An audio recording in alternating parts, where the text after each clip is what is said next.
हमसे जुड़ने के लिए YouTube पर मिर्जा ऑफिशियल YouTube चैनल को अभी सब्सक्राइब करें और बेल आइकन जरूर दबाएं। तवज्जो करें ध्यान से। जिस वक्त सदका सदका कह के कूफा की औरतों ने अहलुल बैत की तरफ रोटियां और खजूरें फेंकी तो सैयदा ज़ैनब और सैयदा सकीना शहजादी दोनों एक साथ बंधी हुई थी और ऊंट की नंगी पीठ पर दोनों बैठी थी। चेहरे पे बाल थे और पहचान में नहीं आती थी कौन है, और कपड़े भी सैयदा ज़ैनब पाक के बदन पर पुराने और गर्द आलूद थे। जिसका शौहर मदीने मुनव्वरा में इतना मालदार था, अब्दुल्ला इब्ने जाफर तैयार, कि कभी भिखारी आया तो उसको 3-3 हजार बकरियां तक दे दी तोहफे में। इतने मालदार शौहर की बीवी, इतने मालदार बाप की बेटी, इतने अजीम घराने की शहजादी सरकार ज़ैनब, जिसका नाम रसूलुल्लाह ने रखा, जिसके कान में अजान रसूलुल्लाह ने पढ़ी, जिसको घुट्टी रसूलुल्लाह ने दी, जिसने सिर्फ 5 साल की उम्र में पूरा कुरान हिफ्ज किया। कूफा में सबसे पहले दर्स कुरान अगर किसी औरत ने दिया है तो उस खातून को सैयदा ज़ैनब कहते हैं। ऐसी मुकद्दस खातून, आज कूफा में हाल ये है कि चादर नहीं है, बगैर चादर की ऊंटों की नंगी पीठ पर है और शहजादी सकीना आपके साथ बंधी हुई है। जब रोटी के टुकड़े शहजादी सकीना की तरफ आए तो शहजादी सकीना ने उस रोटी के टुकड़े को हाथ नहीं लगाया, क्योंकि इमाम के घर में तरबियत का माहौल ऐसा था। आज अगर हम 15-16 घंटे का रोजा रख ले गर्मी के मौसम में और जब इफ्तार का वक्त आता है तो हमारा हाल ये होता है मेरे भाई कि हम जब इफ्तार का वक्त आता है तो ना अम्मी को देखते, ना अब्बा को देखते, ना बच्चों को देखते, ना बीवी को देखते। जैसे इफ्तार का ऐलान हुआ हम ठंडे शरबत की तरफ हाथ बढ़ाते, ठंडे पानी की तरफ हाथ बढ़ाते और उसको पीने की कोशिश करते। हम किसी पे तवज्जो नहीं करते। 15-16 घंटे की प्यास हमें सबको भुला देती है इफ्तार के वक्त, मगर वारे आले नबी, वारे आले रसूल, वारे इमाम हुसैन की तरबियत जब 5-6 या 7 दिन की भूख और प्यास के बाद रोटी के टुकड़े शहजादी सकीना के दामन में आए तो शहजादी सकीना ने खाया नहीं बल्कि अपनी फूफी के कान में कहा, फूफी अम्मा हम तो आले रसूल है ना, फूफी अम्मा हम तो आले रसूल है ना। क्या 7-6-5 दिन की भूख के बाद सदका हमारे लिए हलाल हो जाता है? क्योंकि नाना जान ने तो सदका हम पे हराम किया है, तो रसूलुल्लाह की शरीयत ने हम पे सदका हराम किया, तो इतने दिन की भूख की वजह से क्या सदका हम पे हलाल हो गया? अब हम सदका खा सकते हैं? इतना सुनना था। शहजादी सकीना की गुफ्तगू दिल को चीरने वाली थी। सैयदा ज़ैनब के जज्बात बेकाबू हुए और उसके बाद आपने कूफा की औरतों से कहा, ऐ कूफा की औरतों, हम आले रसूल हैं, हम सदका खाने वाले लोग नहीं है, सदका हम पे हराम है, अपना सदका ले जाओ, सदके के मुस्तहीकीन को सदका दो, हम सदका लेने वाले लोग नहीं है।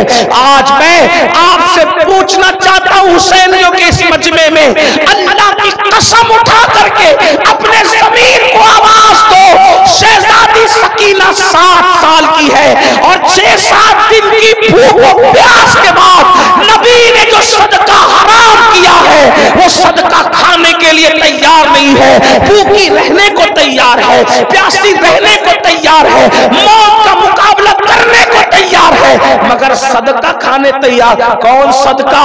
जो रोटी पाक है, जो रोटी तैयब है, जो रोटी ताहिर है, लेकिन है सदका आले नबी पर हराम, नहीं खाया। यही करबला है। क्या सीखा करबला से? करबला वाले पाक रोटी नहीं खा रहे क्योंकि वो सदके के है, पाक खजूर नहीं खा रहे क्योंकि वो सदके की है। अब आपसे पूछता हूं, वो सदका नहीं खा रहे 6-7 दिन की भूख के बाद, तुम सूद कैसे खा लेते हो? हुसैनी हो ना, फिर तुम सूद कैसे खा लेते हो? क्योंकि सूद तो सूअर की तरह हराम है। जैसे सूअर हराम है वैसे सूद हराम है। वो सदका नहीं खा रहे, 6-7 दिन की भूख के बाद, और तुम सूद के धंधे कर रहे हो। किसके खेमे में खड़े हो, किसके साथ खड़े हो? मैं बोलूंगा नहीं, आपने भी नहीं बोलना, लेकिन अपने ज़मीर को आवाज दो। वो सदका नहीं खा रहे, पाक रोटियां सदके के नाम की आई तो नहीं खा रहे, और तुम नशे की गोलियां कैसे खाते हो? तुम शराब अपनी हलक में कैसे उतार लेते हो? तुम जुए की रकम कैसे खाते हो? तुम चोरी की रकम कैसे खाते हो? तुम धोखा दिए हुए पैसे कैसे खा लेते हो? जो सूअर की तरह हराम है, खून की तरह हराम है, जो पेशाब की तरह नापाक है, नशे की चीजें कैसे खाते हो? किसके खेमे में खड़े हो? याद रखना, अगर कल फहरिस्त बनेगी कि किरदार के एतबार से कौन इमाम हुसैन के खेमे में खड़ा था और कौन यजीद के खेमे में खड़ा था, तो याद रखना, नशा करने वाले जवानों, कल क़यामत के दिन तुम्हें यजीद के साथ उठना पड़ेगा। औरतों को पाप की नजरों से देखने वाले जवानों, किरदार के एतबार से तुम्हें यजीद के साथ उठना पड़ेगा। अल्लाह अकबर। औरतों पर पाप की नजर डालने वालों, ज़िना के मंसूबे बनाने वालों, यजीद से नफरत है ना, तो किरदार यजीद से नफरत क्यों नहीं कर लेते? यजीद से नफरत है ना, तो यजीद के करतूत से नफरत क्यों नहीं कर लेते? बड़ी माजरत के साथ, यजीद तो बंदर नचाता था, तुम तो खुद नाचते हो, शादियों में डीजे लगा करके नाच रहे हो। किसके साथ खड़े हो? आओ, आज भी हुसैन आवाज दे रहे हैं। कौन है दीन के मामले में मेरी मदद करने वाला? आज भी करबला से आवाज आ रही है, छोड़ दो यजीद का खैमा, जैसे हुर ने छोड़ा था।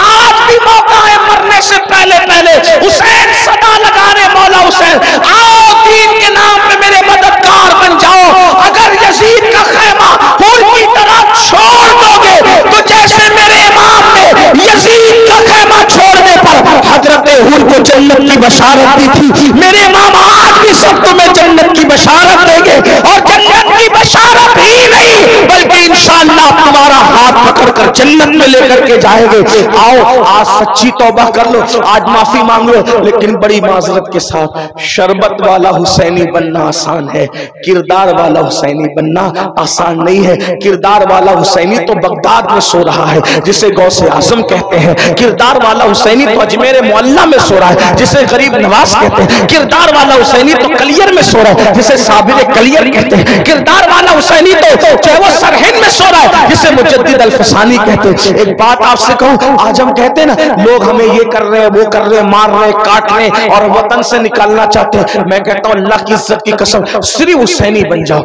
सिर्फ हुसैनी बन जाओ, दुश्मन भी तुमसे कांपता नजर आएगा। हुसैनियत में ताकत इतनी है, कुव्वत इतनी है, हर हुसैनी से जमाना लर्जा है। आज बात इतनी है, हम हुसैनी कह रहे हैं, हुसैनी बने नहीं है, हुसैनी बने नहीं है। अगर हम बन जाए ना, देखो करबला क्या दर्श दे रहा है। आइए, आज हम, बकरी ने मेरे आंगन में पेशाब कर दिया, एक दूसरे पे केस, बीवी जाकर के गुस्से से बैठ गए, शोहर पे केस, यही बच्चों ने खेलकूद में गाली गलौज कर ली तो हम मर्डर भी कर देते एक दूसरे का। क्या चीज है हुसैनियत? क्या है? मौर्रिख ने कहा तक इंसाफ किया, लेकिन मैं सिर्फ नाकिल की हैसियत से बतौर नसीहत बयान कर, जिस वक्त करबला हो गया तो शिमर मदीने मुनव्वरा आया। करबला के बाद किसी वक्त आया होगा। जब शिम्र की आने की खबर सुनी लोगों ने कि शिम्र मदीना आया, मदीने मुनव्वरा, तो मदीने वालों को उससे इतनी नफरत हो गई थी, चितकबरा कुत्ता उसको कहा जाता है, हदीस में भी कहा गया। लोगों ने अपने दरवाजे बंद कर दिए, शिम्र से कोई नहीं मिलेगा, मुलाकात नहीं करेगा, उसको खिलाएगा नहीं, पिलाएगा नहीं, उसका बाइकाट। आले रसूल से उसने दुश्मनी की, उसको कोई इज्जत नहीं देगा शिम्र को। सबके दरवाजे बंद हो गए। ये बात पहुंचते पहुंचते किसी ने इमाम ज़ैनुल आबिदीन तक पहुंचा दी, इमाम आज मदीने मुनव्वरा में शिम्र आया है, लोगों ने अपने दरवाजे बंद कर लिए उसके लिए, किसी का दरवाजा खुला नहीं, ना खाना दे रहे, ना पानी दे रहे, ना उसको घर में कोई इज्जत से आने दे रहा है। इमाम ने फरमाया शिम्र आया है, इमाम ज़ैनुल आबिदीन, इमाम हुसैन के शहजादे।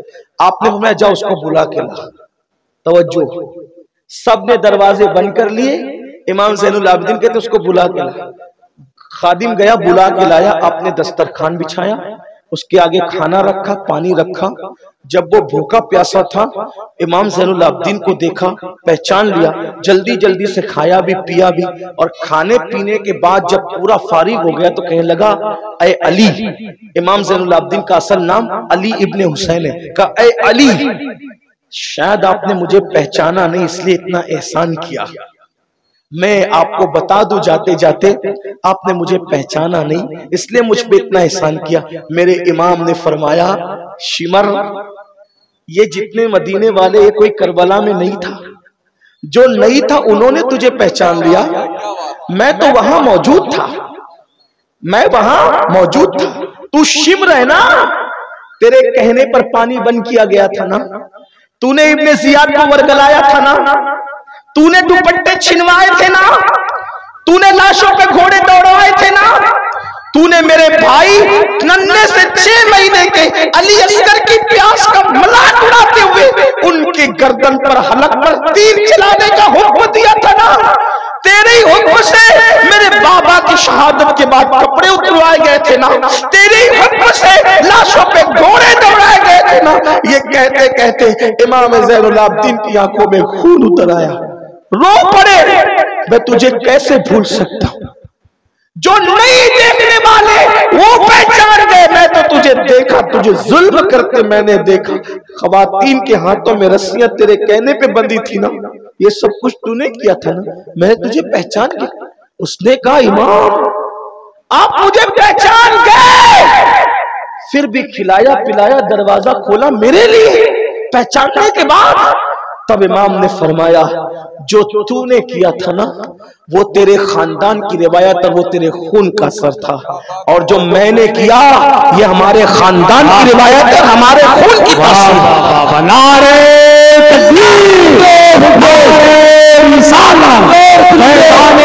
शहीद आदम मुस्तफा। अल्लाह मुंतकी में हकीकी है, इंतकाम तो तुझसे अल्लाह लेगा, लेकिन तू मेरे नाना के मदीने में चल के आया है। दुनिया ये न कहे कि कोई गया था और भूखा रहा था मदीने में, तो नाना की चौखट पर लोग सवाल का निशान खड़ा करेंगे। हमारे घर की रिवायत है, दुश्मन भी चौखट पर आ जाए तो हम लोग उसके साथ यही सुलूक किया करते हैं। हुसैनी होना, सगे भाई से बात बंद कर रखी है। हुसैनी होना, बहन का हक दबा करके रखा है। हर साल उम्रा को जा रहे हो, हर साल हज को जा रहे हो, बहन का हक क्यों नहीं देते, बहन का हिस्सा क्यों नहीं देते, फूफियों का हिस्सा क्यों नहीं देते। हुसैनी होना, जरा गौर तो करो, वहां दुश्मन के साथ ये सुलूक है और हमने फूफियों के साथ क्या किया, चचा के साथ क्या किया, चचा ने भतीजे के साथ क्या किया, दादा ने पोते के साथ क्या किया, बीवी शौहर के साथ और शौहर बीवी के साथ क्या कर रहे हैं। याद रखना, जो कुछ कर रहे हो वो हुसैनियत नहीं है, जो कुछ कहा जा रहा है वो हुसैनियत है। आओ आज भी एक हुसैनी, हुसैन पाक का गुलाम आपको आवाज दे रहा है, निकलो खैमे यजीद से, आज की तारीख में तौबा करो और इमाम को आवाज दो, मेरे इमाम आज मैं सच्चे दिल से तौबा करता हूं, आपने जैसे सुलूक का हुक्म दिया अपने जाती दुश्मनों को माफ कर दूंगा, किसी मुसलमान पे जात के लिए केस नहीं करूंगा, किसी मुसलमान का हक नहीं दबाऊंगा, फूफी का हक हो, बहन का हक हो, चचा का हक हो, सबका हक अदा करूंगा। अल्लाह अकबर। मैं आपको बताऊं, बात तो मैं खत्म करने लगा था, लेकिन एक बात आपको, इमाम हुसैन ने रिश्ते कैसे निभाए, रिश्ते कैसे निभाए बताओ। सबसे बदनाम रिश्ता कौन सा है, सबसे बदनाम रिश्ता रिश्तों में है सौतेला रिश्ता। सौतेला रिश्ता समझते हैं ना, माँ अलग हो बाप एक हो, अगर कोई कह दे सौतेली माँ तो फौरन शक आता है, सौतेला भाई है फौरन शक। करबला में इमाम हुसैन का सबसे मोतबर मुस्तनद मोतमद कौन था, आपसे पूछता हूं, सबसे मुस्तनद और मोतमद कौन? बल्कि कुरान की तफसीर में देखो तो तफसीर कुरान में भी सौतेला रिश्ता सबसे जो वो मशकूक नजर आता है। सौतेला रिश्ता कौन सा? सूरह यूसुफ की तफसीर उठा के पढ़े, सौतेले भाई का मतलब हाथ का पानी लेकर के जमीन पे डाल देना, सौतेले भाई का मतलब हाथ की रोटी छीनकर कुत्ते के आगे डाल देना, सौतेले भाई का मतलब लात लात से मारकर सौतेले भाई को कुएं में फेंक देना, यही सौतेला रिश्ता है, यही सौतेला है आप। लेकिन मेरे इमाम ने उस सदियों के मशकूक सौतेले रिश्ते को करबला में कितना मोतबर बना दिया, कितना मोतबर बना दिया। हम कहां हैं? करबला हमने समझा ही नहीं। जिस दिन मुसलमान करबला समझ लेगा, इंसान को बेदार तो हो लेने दो, हर कौम पुकारेगी हमारे हैं। बद्र ओहद के खुलासे को करबला कहते हैं, सीरत मुस्तफा के ततिम्मा को करबला कहते हैं। करबला है क्या? इमाम अली मकाम का सबसे मोतबर कौन है? मुस्तरद सौतेला भाई कौन? गाजी अब्बास। वफा की अगर दास्तान को एक साथ समेटना है करबला में तो सिर्फ अब्बास कह दो, है ना? अब्बास कह दो। लेकिन एक बात आपसे, ताली दोनों हाथ से बस, एक हाथ से। आखिर वो सौतेला भाई इतना प्यार करने पे मजबूर कैसे हो गया? इमाम हुसैन ने कितना उस शख्स को, उस जात को प्यार दिया होगा कि वो जात इतनी मोतमद हो गई, मुस्तनद हो गई इमाम के पास। इमाम के मौरिख लिखता है कि 9वीं मुहर्रम की रात यानी 10वीं शब थी, तो जब इमाम अली मकाम ने खैमे के लोगों को जमा किया तो जमा करने के बाद कहा, देखो ये लोग मेरे खून के प्यासे, अपनी जान खतरे में मत डाल, तुम सब चले जाओ। मेरे आवान व अंसार, मेरे एक एक रिश्तेदार का हाथ पकड़ के यहां से निकल जाओ, सब चले जाओ। वो जब तुम्हें नहीं पाएंगे और मुझे पाएंगे तो वो तुम्हारा पीछा नहीं करेंगे, क्योंकि उनसे मामला मुझे है। वो रुकावट समझते मुझे, तुम्हें नहीं समझते रुकावट। वो मैं मौजूद रहूंगा तो वो तुम्हें नहीं। जाओ जाओ, जिंदगी जियो, कल तुम पर कोई इल्जाम नहीं। जाओ, मैंने तुम सबको जो है वो इजाजत दे दी, चले जाओ। अच्छा, मेरा चेहरा देखकर नहीं जाते शर्म और हया की वजह से, ये लो मैं चिराग बुझा देता हूं। चिराग बुझा दिया और चिराग बुझाकर कहा, जाओ अंधेरे में निकल जाओ ताकि तुम्हें हया ना आए हुसैन से। कयामत के दिन तुमसे कोई मुआखिजा नहीं होगा, जाओ मैं जिम्मेदारी देता हूं, जाओ चले जाओ सब। चिराग बुझ गया। खैमे में सिसकियों की आवाज बुलंद हुई, देर तक सिसकियों की आवाज बुलंद रही। बहुत देर गुजरी तो इमाम अली मकाम ने चिराग खुद बुझाया था, लेकिन जलाना तो किसी और ने था। इमाम के खुतबे के बाद कौन रुकेगा कौन जाएगा कोई गारंटी थी? मेरे भाई, लोग कुर्सी वाले जलसे छोड़ करके चला जाते हैं, तो वहां तो कल सुबह मौत थी, कल सुबह मौत थी। हमने पीरों को छोड़कर मुरीदों को जाते देखा है? पीरों को छोड़कर मुरीदों को जाते। एक शख्स हमारे हिंदुस्तान में आया, 5 साल में उसने 5 लाख मुरीद बनाया। अफगानिस्तान का एक शख्स 5 लाख मुरीद बनाए। एक मेरी मुलाकात हुई तो उसने कहा, तू नादान है, इतने बरसों से तू हिंदुस्तान में रहता है, कितने मुरीद की? मैंने कहा तो है ही नहीं कुछ, उस वक्त तो कोई था भी। कहा नादान है तू, देख मैंने 5 साल में 5 लाख से ज्यादा मुरीद कर लिए। लेकिन जब उस शख्स की शहादत हुई तो मुझे पता चला कि मुरीद ने मारा पैसों की लालच में। और फिर 3 दिन से जायद तक के जनाजा रखा, एक मुरीद तक नहीं आया जनाजे में, एक मुरीद तक नहीं आया। ये बेवफाई का, जिनके लिए हम मरते हैं, लड़ते हैं, हम एक दूसरे की पगड़ी उछालते हैं, ये मुरीद पता नहीं कब्र पे फातिहा पढ़ने भी आएंगे कि नहीं आएंगे।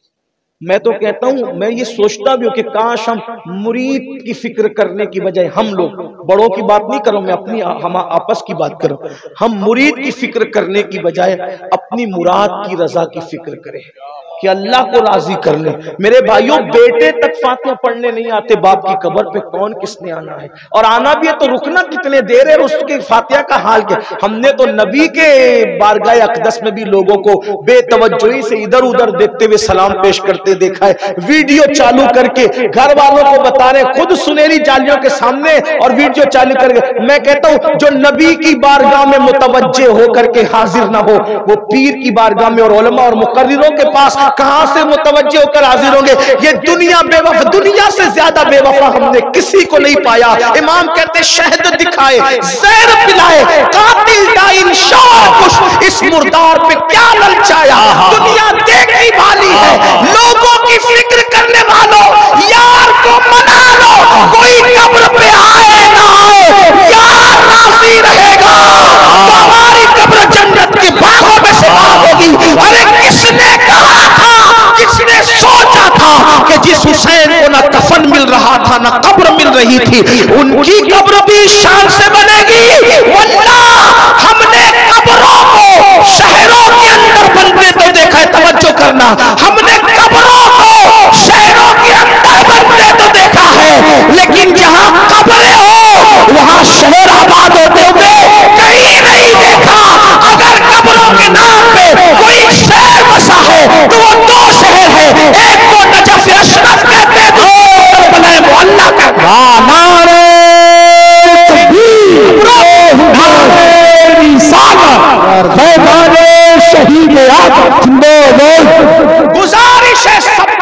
छोड़ो, अल्लाह को राजी कर, उसके रसूल को राजी कर। और ये चीटिंग बाजियों से अल्लाह राजी नहीं होगा, क्योंकि अल्लाह तो दिलों के हालात को भी जानता। सच्चे सच्चे हुसैनी बनो। आज मेरे इमाम का मजार कैसा आबाद है? मैंने किसी मजार पे इतना सोना नहीं देखा जितना करबला मौला और नजफ अशरफ में देखा। और 24 घंटे हरम इमाम खुला रहता है, लेकिन कभी मैंने हरम इमाम को खाली नहीं देखा। बहरहाल अर्ज कर रहा था कि इमाम ने चिराग तो खुद जलाना नहीं था, किसी ने जलाना था। कौन किसको छोड़ के जाएगा? करबला में इमाम ने इजाजत दी कि जो जाना चाहते चला जाए, मेरे खानदान वाले एक आदमी का हाथ पकड़ के चला जाए। अब चिराग जलता है तो चिराग जलाने के लिए किसी को हुक्म देना है। कौन रहा कौन गया किसे खबर, लेकिन इमाम पाक कितने वसूक और कितने यकीन से कहते हैं, अब्बास अब्बास उठो और चिराग जला दो। मतलब सौतेले भाई पर इतना यकीन था, कोई रहे या जाए मेरा अब्बास मुझे छोड़ करके नहीं जाएगा। इसीलिए मैं इस नतीजे में पहुंचा हूं, रसूलुल्लाह के असहाब में सरता सर वफा, अगर हम किसी को नाम दे सकते तो उसे सिद्दीक अकबर कहते हैं। सब वफादार थे, लेकिन जाने वफा अगर कोई वो सिद्दीक अकबर है। सब वफादार थे, लेकिन करबला में अगर रंग सिद्दीकी कोई अदा करता है और इमाम अली मकाम का वाकई दस्तो बाजू बनता है तो उसे अब्बास कहते। आखिर सौतेले भाई को कितना प्यार दिया होगा इमाम ने, तो ये रिश्ते में मोहब्बत पैदा हुई। आज हम तो सगे भाई को प्यार नहीं दे पा रहे, पड़ोसी को बुला करके हम खिला नहीं पा रहे, माँ बाप को की दावत नहीं कर पा रहे। याद रखिए किसके साथ खड़े रहो। अल्लाह से तौबा, अल्लाह की बारगाह में तौबा कर लो, बदल जाओ। बल्कि एक खूबसूरत सी बात याद आती है, लेकिन टाइम ज्यादा हुआ इसलिए मैं फिर कभी इंशाअल्लाह बस इतना कह करके कि आओ यजीदी खैमे से देखो तुम्हारा अकीदा अच्छा है, ईमान वाले भी हो। मैं तुम्हें यजीदी नहीं कह रहा हूँ, फिर कह रहा हूं, कुछ लोग बातों को दूसरा रंग देते हैं, यजीदी नहीं कर, लेकिन इतना ईमान है, अकीदा है, सही मसलक पर हो, मगर किरदार के एतबार से भटक गए हो, यजीदी किरदार को अपना लिया है, तौबा करो, माफी मांगो, आज बदल जाओ, फिर देखना मेरे इमाम का कैसा करम क्षमा छम बरसेगा। यहाँ भी कामयाबी वहां भी कामयाबी। अल्लाह मुझे आप सबको अमल की तौफीक दे। गुफ्तगू के दरमियान कोई गलती हो तो अल्लाह माफ करे। अस्तगफिरुल्लाह रब्बी इन्ना रब्बी लगफूरुर रहीम व मा अलैना इल्लल बलाग। अस्सलामु अलैकुम व रहमतुल्लाहि व बरकातहू।